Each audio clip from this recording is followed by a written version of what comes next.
When a 4600 VR player stops by, that's when I start spamming speed mod courses to mitigate the infinite 100cc they cause.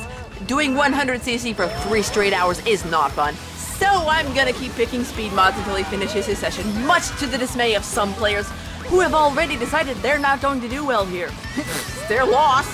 Sylveon here is taking 2 drifts into each of these turns, but you have so little time to charge the mini turbo that all you need is 1, whereas on this janky turn, 2 mini turbos will do if you're patient enough to let the turn play out. Epix wasn't where I thought he would be leaving that turn. I expected him to be on my line, and as I fly across this zipper, I only wish it was 150cc so I could tear through here as fast as my wheelies allow, something some people just don't want to enjoy. It's too bad that zipper was removed.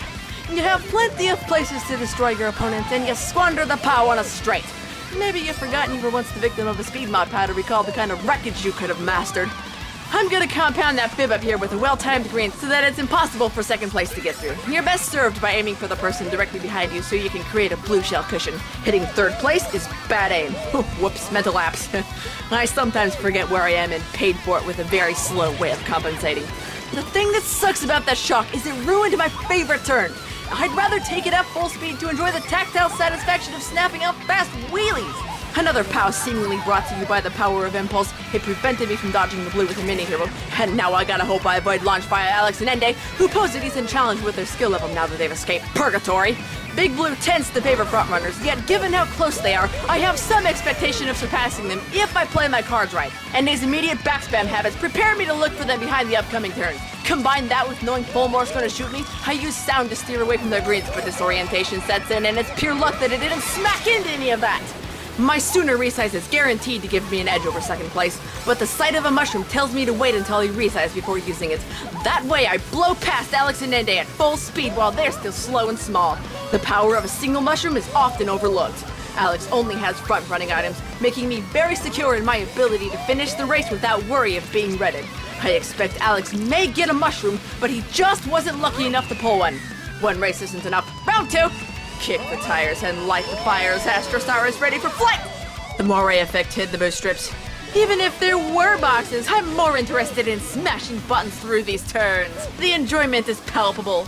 Plus, Big Blue's eating people alive, so half the work has been done for me, diving for a box at the sacrifice of a most enjoyable slip drift preceding my impulse to reinforce a big impression on Rhythm Guy.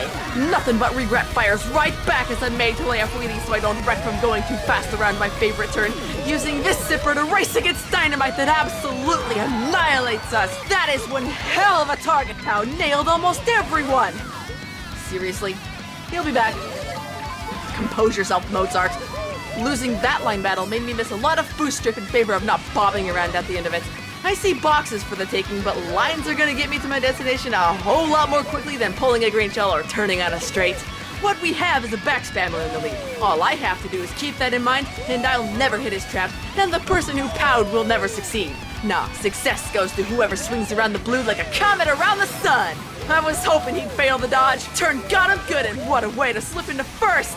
The pack's stealing 4th place items in high frequency, which means there must be more blues on the way and 25 seconds of POW. It's on me to make sure I'm able to run past the blue with a mini turbo wheelie, one or the other.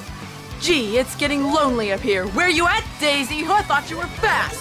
What's that noise? Is that the sound of you telling me you want to break into first? Well, you'll break with that scream as my eardrum. So if you're gonna get me, get behind me so I can shut that mouth of yours. Uh-oh, that traitorous panel canceled the dodge. Well, I mean, okay, that was a good POW. Good things come to those who wait, such as music guys spilling over. What a great target POW. Served me well, not so much the Luigi that used it. In rooms averaging within 7,000 to 8,000 VR, blues and POWs will appear at a high rate among other things, and it's this crowd that tends to hover mid-pack the majority of the race, so they're the ones to immediately discard every blue and POW they find. The last 2 turns are lethal if you manage to target POW there. The more intentional, the better. And I would have been able to dodge both of those blue shroomless if we weren't on boost panels, even on 100cc. So that boost panel was removed. Something about it not working in a race. All vehicles can take that panel on 150cc without stopping. Sneakster is the only one that can't wheelie across it, and Spear is the only one that must both decelerate and skip the panel. So you know what a better, more fun solution to removing it would be? Here's a hint.